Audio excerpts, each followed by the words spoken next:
Hello and thank you for watching the Kempler Design Vlog.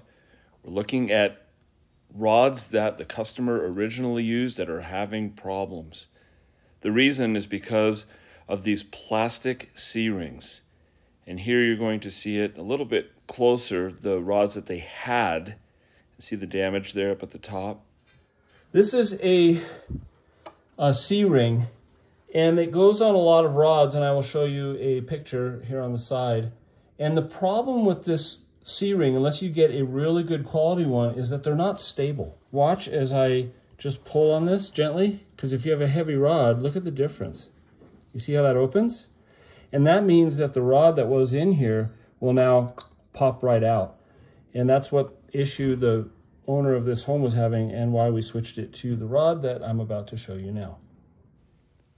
So we replaced it completely with a new type of rod, and you can see the dramatic difference in the cleanliness of the pleats.